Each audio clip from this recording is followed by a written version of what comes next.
My name is Adwoa, and there are many different sides to me.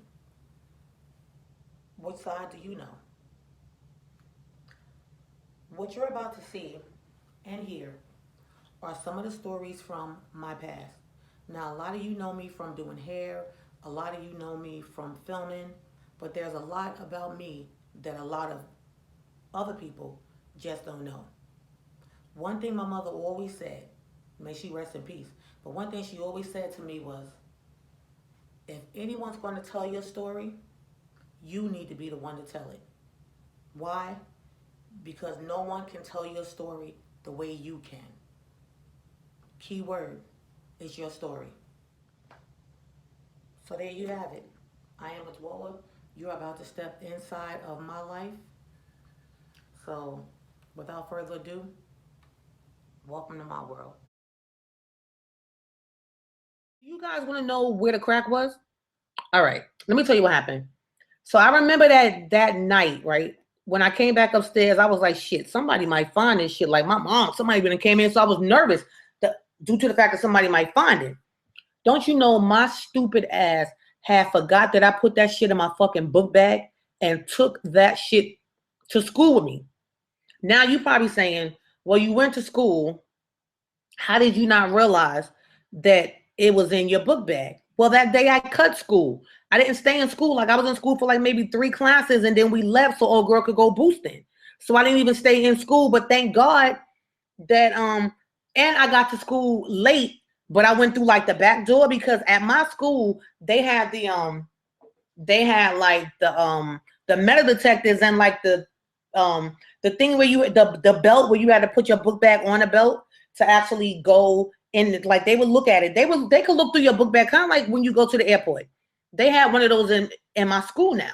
When I first went there, they didn't have it, but I guess shit was starting to get bad in New York, so they had it, right? So could you have imagined had I showed up on time, had I not thought about cutting class, had I not thought about any of that stuff, that basically I'd have been in jail on a damn drug charge at 16 years old. Crazy, right? Crazy. So yeah, so I go back outside. Remember, I told the guy come back and meet me, right? So I go back outside. The guy's there. This time I gave him 20 because remember I told y'all, old boy had gave me a big fucking jumbo bag.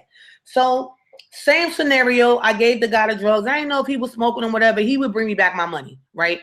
So that same day, the guy that I was working for named Chocolate comes to my neighborhood. So he's like, yo, did you get any off or whatever? And I was like, yeah, I got some money for you. So of course, oh, another thing too, I didn't keep the money on me so I wouldn't get robbed. Like I would put the money somewhere else in the vicinity where nobody saw me stashing it so that I wouldn't get robbed or whatever. So just while I'm giving Chocolate the money, there was a guy that lived in my building that sold drugs too. I'm not going to say any names, but if he watches this, he knows who I'm talking about. So he was sitting like maybe 5 benches from where I sat, right? Don't you know Chocolate robbed him? Yes, he went over there and he robbed him and he was like, yo, this her street now, this her corner. If I see you out here, I'm gonna hurt you. I'm gonna do this in the third. So I'm like, nah, come on, B. So now I'm like, yo, I have to live in this building. This dude probably think I got him robbed, probably think I set him up. Like this was some crazy shit. Now keep in mind, guys, this is me, 16 years old.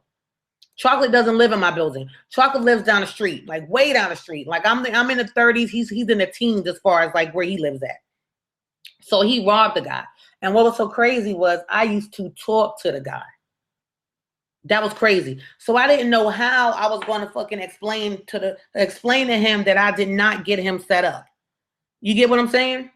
Till this day we speak like he didn't never take it. He never held it against me or nothing like that. But I was just like, oh my God, that could have went so wrong so quick. You feel me? So remember I told y'all that I told old girl to meet me at my crib to bring them crack vials back, right? Well, she never brought them back that day. Never brought them back the next day, nothing. So next day I went to school. She wasn't there, whatever. So I was like, what the fuck ever. I didn't know what was going on with her. I was paging her. She wasn't answering, whatever. Like she skated with the damn dope or whatever, right? So after that, now this story gets really, really, really interesting. So after that day, so I come home, right? Now this time I did leave the crack valve in the radiator. All right. So I go home and my mother's home, right? And she's like, so I come in the house, she's like, what the fuck is this? Yo, why my mom's had the crack valves in her hand? Yeah. How she found them in the radiator, I have no idea. So now I had to explain to her what I was doing with crack, right? So she takes them and she flushes them like she did something with that damn crack. So I was like, yo, ma, I owe somebody. Like, I have to give this person back their money. Like, how are you just, getting rid of these like that? You can't do that. So of course I get punished, punishment and all that stuff. But now it's like, what am I gonna tell this guy? What am I gonna tell him about what happened to his crack? And I don't have the money to give him. So now, guys, my mother's found the crack. She's gotten rid of the crack. I have to tell the guy that, I don't have the crack for him. And so now what's going to happen to me? That's something that you guys are going to have to wait on. I will continue telling you this story tomorrow.